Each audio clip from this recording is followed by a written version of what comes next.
Last weekend's airstrikes in Syria targeting facilities said to be used by Iranian-backed militia are the first military actions in the Biden presidency. It's a move that drew criticism from some lawmakers, including Democrats, concerned that Biden did not ask for congressional approval first. Congressman Khanna responded to the airstrikes on Twitter saying, "We cannot stand up for congressional authorization before military strikes only when there is a Republican president," adding that the administration should have sought congressional authorization. So Congressman Khanna, he joins us now to discuss. Congressman, thanks for joining us. We really appreciate it. You have been at the forefront of fighting on these issues for quite a long time now. Just lay out the position, not just regards to the Trump administration or the Biden administration, but the legality of these airstrikes themselves and what they tell us about ongoing U.S. foreign policy under both of these presidents. Well, the airstrikes are illegal under both U.S. law and international law.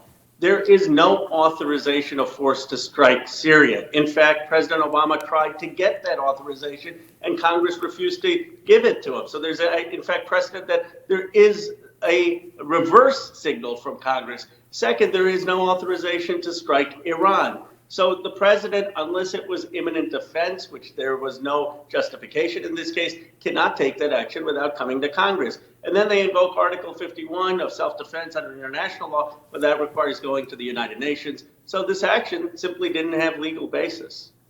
So I did see some critique from other Democrats. I saw Senator Tim Kaine, I saw Congresswoman Jackie Speer, and a few others. But do you think that the standard has been fairly applied by your Democratic colleagues to Biden? Would they have said more if it was still Donald Trump in the White House? I'm sure there would have been more outrage because this is not a close case. This is clearly a violation of the U.S. Constitution and international law. Moreover, I don't understand how you say that strikes are de-escalatory. I mean, they just sort of make that claim. But where is the de-escalation? I mean, what is the logic behind that? My view is, and that many people in the Democratic Party said this, that we need to be extricating out of these endless wars and this conflict. I don't see how striking in Syria Iranian targets achieves that objective. Well, how are you feeling generally about the Biden administration's foreign policy moves thus far, Congressman? We've tracked some discourse that they're not necessarily looking at full-scale withdrawal from Afghanistan. Things are on the precipice right now in terms of peace deal with the Taliban. Same thing happening in Iraq. What would you like to see there? And do you see a receptiveness to your view within the White House currently? There is receptiveness on Yemen. I give the president and his team credit. They had a policy which shifted from Trump, and they've said that we're no longer going to be aiding the Saudis in the offensive bombing campaign in Yemen. That's positive. On Afghanistan, though, they need to withdraw. I mean, to have generals come up with a report, the very generals and national security apparatus that were responsible for the 20-year war, to me doesn't make logical sense. We need to withdraw from there, and we need to have a peace agreement. And by the way, people say, well, what about women and children casualties? There are women and children who are being killed today. And there are a lot of the women leaders in Afghanistan who are saying that withdrawal and peace would be more effective. Yeah. And Congressman, while, yes, there were some positive moves with regard to Yemen, on the other hand, they released this intelligence report showing that, yes, as we all suspected, MBS ordered the killing of Jamal Khashoggi and the brutal dismemberment, and yet no action is being taken. Are you disappointed after President Biden, when he was a candidate, said that he was going to make Saudi Arabia a pariah? There absolutely needs to be accountability on MBS. MBS shouldn't be allowed to come to the United States. It's not just that he dismembered Khashoggi. He has inflicted so much harm on civilians in Yemen in a brutal war. That's what Khashoggi was speaking up against. And the idea that sanctioning MBS is somehow going to totally sever the relationship with Saudi Arabia is just not accurate. Saudi Arabia is more than MBS. We can sanction him and uphold human rights without creating mass instability in the Middle East. Congressman, while we have you, you mounted a campaign in order to try and get the Senate to overrule the parliamentarian on the $15 minimum wage. Could you update us on those efforts, whether you think they're going to come to fruition, and how you feel about some Democrats' willingness to abandon this issue, especially after the president promised it to Bernie Sanders, of which you were a co-chair of his campaign during the 2020 presidential campaign?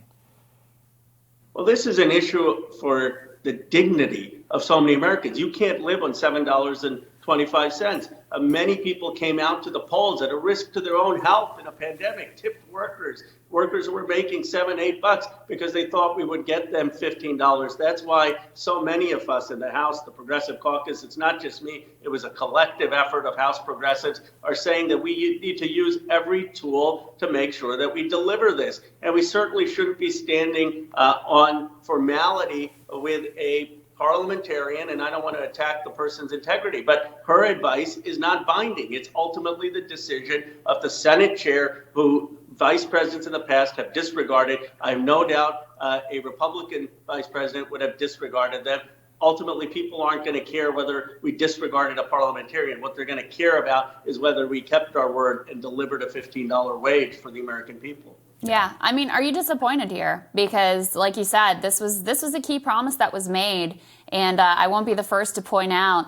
Ron Klain, White House Chief of Staff, goes out and says we're fighting our guts out for minimum wage, but they basically folded on this a couple weeks ago. Biden had indicated in a call to governors that it was unlikely to be in the reconciliation package.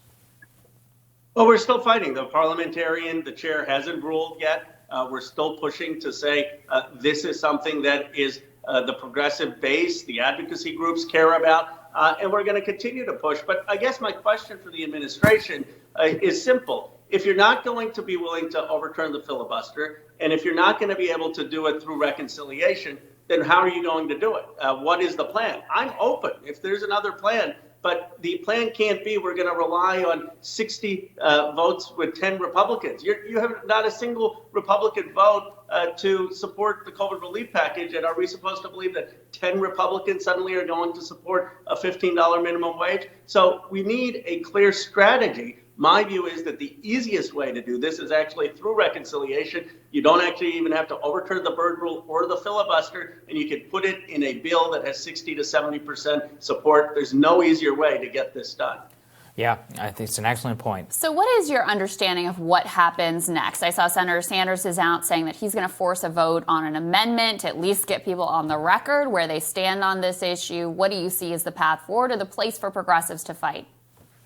Well, that's a constructive step, but it's not as good as putting it in the bill. And here's why. Senator Sanders, to his credit, is going to introduce an amendment. If you believe the White House, the chair would then rule that amendment out of order, and then there would be a vote. And maybe the senator would get 45, 46 votes, and then people will say, oh, there were not 51 votes in the Senate. But that's not the correct way of looking at it, because people may be reluctant to vote on an individual $15 minimum wage. That doesn't mean they would set aside the package if minimum wage was included. So it's good that we're going to get people on the record, but if you really want to pass this, the way to do it is to have it part of the broader package. Gotcha. And finally, Congressman Khanna, we saw you on with Ben Shapiro debating him on the minimum wage. I thought you did an excellent job. I thought it was a very interesting and fair exchange all the way around. You came in for some criticism, though, from folks on the left who say, hey, you shouldn't be legitimizing this guy. What's your response to those critics?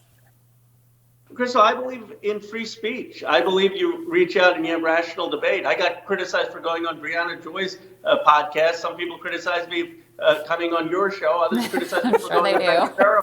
I mean, what are we only supposed to go on approved media? I mean, that strikes me as counter to the very fabric of our democracy. If you have an idea, have the courage to defend it. And it's not just, if I could just say this, people say, oh, Roe is trying to convince the conservative base of ideas. And yes, certainly we need to reach them. But I think we have to have more humility. The problem in this country is this view that my idea is certain and I don't need examination. No. Any idea needs to be subject to scrutiny. And when I go on there and hear counter arguments, maybe it makes me more aware of a blind spot. Maybe it makes me more sensitive. That's healthy for our nation.